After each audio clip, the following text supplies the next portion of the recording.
noloshu waa safar, xikmado iyo oraaho ayaa ah khibradaha nolosha laga dhaxlo. Bir lisan, bir insan. İki lisan, iki insan. Hal luuqad, hal qof. Laba luuqad, laba qof. Barashada luuqadaha kala duwan waxay ballaadhisaa garashada iyo fahanka dhaqamada kale. Damlaya damlaya, gool ulul. Dhibicda roobka ayaa noqota daad. Waxyaabaha yaryar ee joogtada ah ayaa isku beddeli kara wax waaweyn. Xaqiiqada ha weydiin kuwa aan naftooda ku kalsoonayn. Jalaaludiin Arruumi. Haddii aad rabto inaad wax beddesho, adigu naftaada ka bilow. Yunis Emri.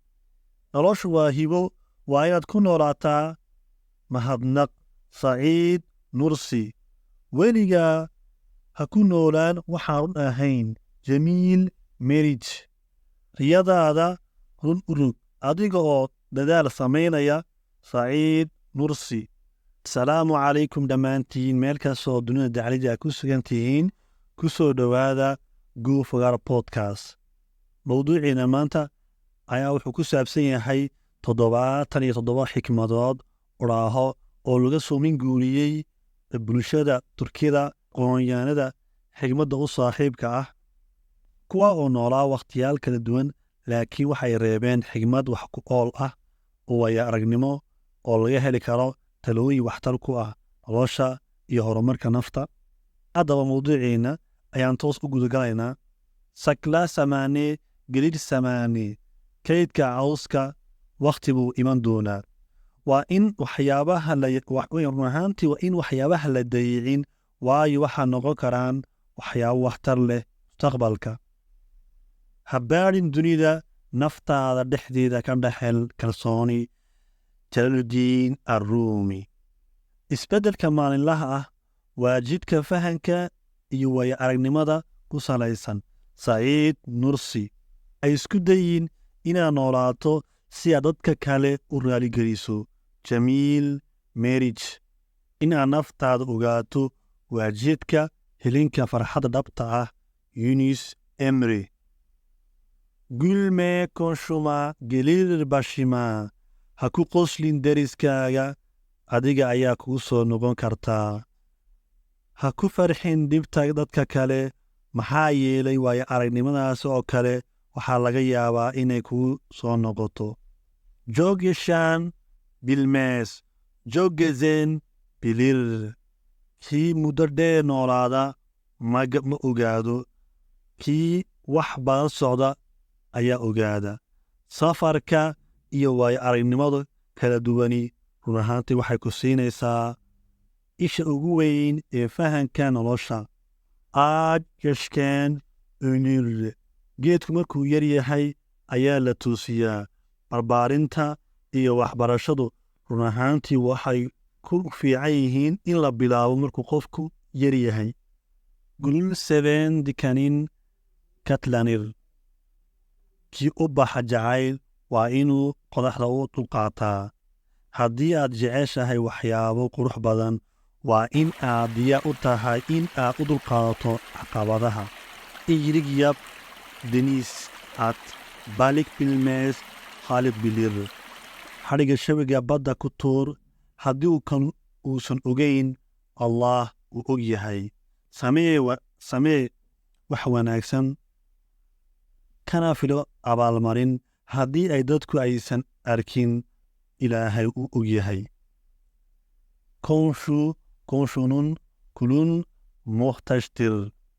Deriska wanaag waa muhiim, maxaa yeelay dadku waa inay isku tiirsanaadaan oo iscaawiyaan. Söz gülüşse sukuk altındır. Hadalku waa lacag, aamusnaantuna waa dahab. Mararka qaarkood aamusnaantu waxay ka qiimo badan tahay hadalka. Cabsidu waa caqabad keliya kaa celin karta inaad riyadaada rumayso. Naziim Hikmet. Wax kasta oo ka yimaada qalbi daacad ah waxay u badan tahay in ay sax noqdaan. oo aysan khalad ku jirin. Mawlaana Rumi. weligaa ha iloobin inaad tahay qof qiimo leh. Axmed Xamdi Tanbiner. noloshaada waa inaad ku noolaataa si aad ugu mahad celiso wakhtigaaga. Saciid Nursi. kalsoonida iyo dulqaadku waa astaamaha guusha. Mawlaana Rumi. qofka noloshiisa u nool xaq iyo run wuxuu gaadhaa guul. Jamiil Marriage. heshiiska iyo dulqaadku waa waddada nabadda. Xaaji Bektash Weli. qofka isku kalsoon wuxuu ku guulaystaa wax kaste. Yunis Emre. waxaad rabtaa in aad gaarto, run ahaantii waa inaad si fiican u qeexdaa oo si fiican u fikirtaa. Saciid Nursi. qofka naftiisa u qalbi furan ayaa ku nool xasilooni. Jalaludiin Arrumi. iska ilaali xanaaqa, waayo naftaada dhib xal maaha. Yunis Emre. jacaylka saxda ah ayaa abuura fahan iyo cafis. Xaaji Bektash Weli. qofka ka adkaada caqabadaha nolosha wuxuu gaadhaa awood dhab ah. Naazim Xikmet. qiiqooyin aad rumaysan tahay ayay ku dhisan tahay noloshaadu. Axmed Xamdi Tanbiner. farxadada dhabta ah waxay timaadaa marka aad raacdo waddadaada saxda ah. Yunis Emre.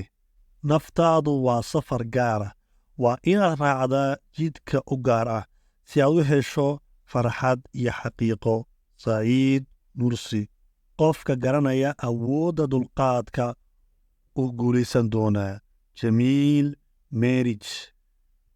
farxaddaada waa inaad ku noolaataa maanta adiga oo rajaynaya berri. Mawlaana Jalaaludiin Arrumi. in aad naftaada ku qasbad inaad wax bartid oo dhistid waa lama huraan. Axmed Xamdi Tanbiner. jacaylka iyo dulqaadkuba waa aas-aaska farxadda. Yunis Emre. qofka naftiisa bartay wuxuu noqonayaa mid ku faraxsan wuxuu samaynayo. Mawlaana Jalaaludiin Arrumi. sugin wakhti ku habboon, hadda bilow waxaad rabto. Naazim Xikmet. kalsoonidu waa furaha guulka soo raadinaysid. Axmed Xamdi Tanbiner. jacaylka iyo farxadda waa inaad ka raadisaa gudahaaga. Saciid Nursi. naftaada qanci waa guusha ugu weyn. Yunis Emre. runtu waa midda kaa badbaadisa dhibaato kaste. Axmed Xamdi Tanbiner. waa inaad ku kalsoonaataa naftaada. Yunis Emre. cafisku waa astaamaha ruuxa wanaagsan ee insaanka. Yunis Emre. caqli wuxuu ka yimaadaa marka aad ka fiirsato ficilka aad samaynayso hadda, wakhtiga la joogo. Axmed Xamdi Tanbiner. runtaada ogow, naftaada qadari. Yunis Emre. dadaal samee, guush way kuu soo socotaa. Naazim Xikmet. sabriga iyo dulqaadku waa sirta nolosha. Saciid Nursi. kalsooni waa dariiqa kugu hogaaminaya farxaddaada. Axmed Xamdi Tanbiner. waxa aad tahay oo waxaad aaminto. Yunis Emre. qofka aqliga wanaagsan isticmaalaa wuxuu gaadhaa kalsooni. Jalaaludiin Arrumi. inaad naftaada barato waa jidka farxadda iyo waayo aragnimada. Axmed Xamdi Tanbiner. jacaylku waa waxa ugu qiimaha badan ee aad siin karto naftaada. Yunis Emre. xusuusnow waxa aad qiimayso waxaad u qalanto. Saciid Nursi. heshiiska iyo isfahanku waa furaha nabadda. Mawlaana Jalaaludiin Arrumi. noloshaada qurxoon kadib ogow waxa aad samayso. Axmed Xamdi Tanbiner. inaad xaqiiqada dul istaagto waa muhiim. Jamiil Marriage. isku kalsoonidu waxa ay tahay waa awood. axmed xamdi taniban farxadda noloshu waa inaad rumaysan tahay garatid waxa aad iminka samaynayso yunis emri xafisku waa nolosha ruuxda wanaagsan xaaji bektaaj wiili samirkaagu ha noqdo mid adag laakiin mid dabacsan yunis emri ogaanshaha iyo aqoonsiga xaqiiqada ah ayaa ku keeni doona xasilooni iyo deganaan gudahaaga mowlaana jalaaldiin arruumi hadda dhabta ah waa inaad ogaataa daqiiqadda naftaadu waxay samaynayso axmed xamdi tanibar noloshaada ha dumin wakhti walba qiimo leh saciid nursi kalsoonidu waa sirta nolosha waa muhiim naftaada rumayso jamiil meerij jacayl iyo dulqaad ayaa ka faa'iido badan xanaaqa yunis emri xaqiiqoda iyo kalsoonidu waa asalka guusha jamiil meerij ma aha waxyaabaha dibadda inay keenaan farxad laakiin gudahaaga ayay ka abuurantaa axmed xamdi tanibar naftaada u dabci dadaalka adigoo xaqiiqada og yunis emri guusha dhabta ah waa in aad run ahaantii waajahdaa caqabadaha nolosha naasim xikmed waxaan soo gaarnay mudane iyo marwad gebagabadii mowduuciina maanta ahaa mowduucan oo xikmadii oraaho 77 xikmadood ay ka saabsanaayeen kuwa oo xambaarsanaa waayo aragnimo ku salaysan hadafadaada xasiloonida naftaada iyo farxaddaada haddaba intaaban ku soo gebagabaynay markii waa xigmado wata laga soo minguuriyey dad noolaa wakhtiyo kala duwan kuwa waaye aragnimo xikmad aqoon lahaa oo kasoo minguurinay hadda waxaan leenahay insha allah mowduuca ku xiisa leh saa iyo kulanti dambe oo wanaagsan asalaamu calaykum waraxmatullahi wabarakaatu